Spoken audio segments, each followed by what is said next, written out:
اللہ کے رسول صلی اللہ علیہ وسلم کی ربیع الاول کی حالت کا اور آپ صلی اللہ علیہ وسلم کی بیماری کی کیفیت کا تذکرہ کیا تھا۔ 29 صفر، یکم ربیع الاول، 2، 3، 4، 5 کے حوالے سے کچھ گفتگو کی تھی، اور تاریخ میں کچھ الفاظ مختلف اور بھی آتے ہیں،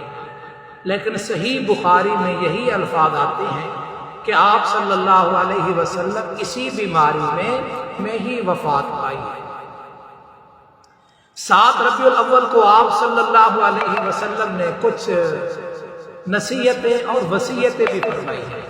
ساری شاید آج ذکر نہ ہو سکے، لیکن کچھ کا تذکرہ آج کرنا چاہتا ہوں۔ آقا صلی اللہ علیہ وسلم نے فرمایا اوصی کا بالانصار، انصار کے بارے میں تمہیں وصیت کرتا ہوں، ان کا خیال رکھنا، یہ میرے رازدار ہیں، یہ میرے مخلص ساتھی ہیں، ان پر جو میرا حق تھا انہوں نے ادا کیا، تو اس لیے ان کے بارے میں خیال کرنا۔ پھر آقا صلی اللہ علیہ وسلم نے پوچھا اسامہ کہاں ہے؟ اسامہ بن زید رضی اللہ تعالی عنہما، یہ زید رضی اللہ تعالی عنہ وہ خوش نصیب صحابی ہیں 1.25 لاکھ صحابہ میں کہ جن کا نام اس میں گرامی قرآن مجید میں موجود ہے۔ تو اسامہ بن زید کو طلب فرمایا، اسامہ بن زید آئے تو آپ صلی اللہ علیہ وسلم نے فرمایا جاؤ یہ لشکر لے جاؤ،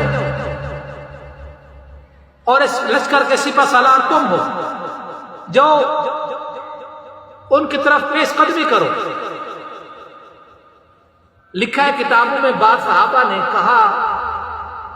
یا رسول اللہ یہ چھوٹی عمر کا ہے، اس میں ابو بکر بھی تھے، عمر بھی تھے، عثمان بھی تھے، دیگر صحابہ بھی تھے، اور اسامہ کی عمر اس وقت 18 سال۔ تو آقا صلی اللہ علیہ وسلم نے فرمایا یہی سپہ سالار رہے گا، یہی امیر رہے گا۔ اور بعض روایتوں میں یہاں تک آتا ہے کہ آقا صلی اللہ علیہ وسلم نے فرمایا اس سے پہلے لوگوں نے اس کے باپ کی عمارت پر بھی اعتراض کیا تھا، اور یہ سنو اسامہ مجھے محبوب ہے، مجھے پیارا ہے، یہ اس کا بیٹا بھی مجھے پیارا ہے اور میرا لاڈلا ہے۔ اسامہ بن زید صحابہ میں مشہور تھے، اور کئی باتیں اسامہ بن زید کی معرفت نبی صلی اللہ علیہ وسلم تک پہنچاتے تھے۔ اور پھر آپ نے ابو بکر صدیق کی نظر پڑی تو آقا صلی اللہ علیہ وسلم نے فرمایا جس کسی کے مجھ پر حق تھے میں نے ادا کیے، الا ابا بکر، ابھی ابو بکر کے قرض اللہ ہی ادا کرے۔ یہ روایت سنانے لگا ہوں بخاری شریف میں 7 مقام پر میں نے دیکھا، اس سے زیادہ بھی ہو سکتی ہے، الفاظ تھوڑے مختلف ہیں لیکن مفہوم مطلب معنی سب کا سیم ٹو سیم ہے۔ آقا صلی اللہ علیہ وسلم نے فرمایا لعن اللہ الیہود والنصارى اتخذوا قبور انبیائہم مسجدا وفی روایت مساجدا، اللہ لعنت کرے یہودیوں پر، نصرانیوں پر، جنہوں نے اپنے نبیوں کی قبروں کو مسجدیں بنا دی، یعنی ان کی پوجا پاٹ کر دی۔ اگر آپ کی توجہ ہو تو یہاں ایک بات کر دیتا ہوں، اللہ رب العزت نے اپنے نبی صلی اللہ علیہ وسلم کی قبر مبارک کو، روضہ مبارک کو شرک سے محفوظ کر دیا۔ آپ صلی اللہ علیہ وسلم دعا کیا کرتے تھے اللہم لا تجعل قبری وثنا یعبد، یا اللہ میری قبر کو پرستش کی جگہ نہ بنانا کہ لوگ یہاں کے پوجا کریں۔ اللہ نے اپنے نبی کی قبر مبارک کو، روضہ مبارک کو شرک سے محفوظ کر دیا۔ آپ نے دیکھا ہوگا اللہ آپ کو لے جائے، میں نے اپنی آنکھوں سے دیکھا ہے کہ وہاں کچھ لوگ روزے کی طرف ہاتھ اٹھا کے، روزے کی طرف منہ ہوتا ہے، چہرہ ہوتا ہے، تو دعا کرنے کے لیے ہاتھ اٹھاتے ہیں تو وہ منہ پھیرتے ہیں، کہتے ہیں ادھر منہ کر کے دعا کرو۔ اگر کوئی اس جالی کو، جو جالیاں لگی ہوئی ہیں، جو گرل لگی ہوئی ہے، اس کو چومنے لگتے ہیں تو وہ کہتے ہیں یہ ترکی سے بنی ہوئی ہے، اس کو چومنے بھی نہیں دیتے۔ قبر مبارک کو، روضہ مبارک کو بچا لیا شرک سے، اور نبی صلی اللہ علیہ وسلم کی ولادت کے دن کو چھپا لیا تاکہ بدعت نہ ہو۔ میں نے پہلے بتایا تھا گزشتہ سے پچھلے درس میں، شیخ عبد القادر جیلانی جسے یہ غوث پاک کہتے ہیں، جن کے بارے میں کہتے ہیں ان کی نظر لوح محفوظ پہ ہے، شیخ عبد القادر جیلانی غنیت الطالبین میں لکھتے ہیں کہ آقا صلی اللہ علیہ وسلم کی ولادت 10 محرم کو ہوئی ہے، اور امام احمد رضا خان بریلوی وہ بھی لکھتے ہیں کہ آپ صلی اللہ علیہ وسلم کی ولادت 8 ربیع الاول 12 پہ امت کا اتفاق ہے، لیکن میں آگے دلائل دوں گا انشاءاللہ۔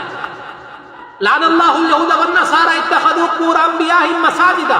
اللہ لعنت کرے یہودیوں پر، نصرانیوں پر، جنہوں نے اپنے اپنے نبیوں کی قبروں کو میلہ گاہ بنا لیا۔ اب عرس پاک ہو رہے ہیں مختلف ناموں سے، کبھی دادا کے نام سے، کبھی بری کے نام سے، کبھی شاہ شمس کے نام سے، کبھی بہاؤالدین زکریا کے ملتانی کے نام سے، یہ عرس پاک اور عرس مبارک گزشتہ سے پیوستہ سال کی بات ہے۔ بچے پڑھنے آتی ہیں، بچیاں بھی پڑھنے آتی ہیں مدرسے میں، تو ان کی ایک والدہ آئی، انہوں نے کہا جی آپ بچے دینا، ہم نے میلاد پڑھوانا ہے۔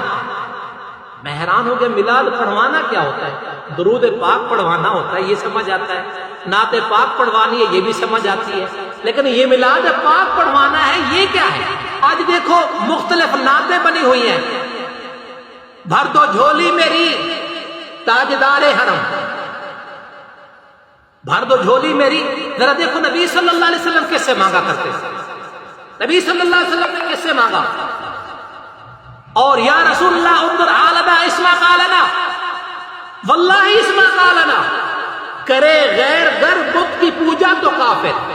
جو ٹھہرائے بیٹا خدا کا تو کافر، جھکے آگ پر بہر سجدہ تو کافر، کواکب میں مانے کرشمے تو کافر،